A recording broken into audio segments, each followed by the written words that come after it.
Forge, April 9th, here at Summit Home Loans, 11:30 to 1, and we're going to be talking about the NAR Settlement.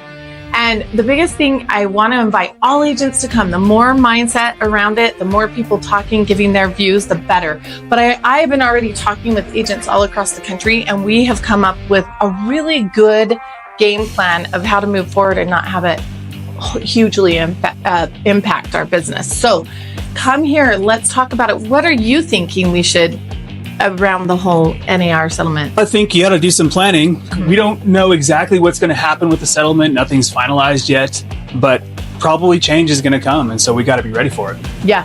So meet us here April 9th, 11:30 to 1 at Summit Home Loans. We're going to talk about everything with the NAR, and I promise to give you practical tools and ideas to move forward to increase your business.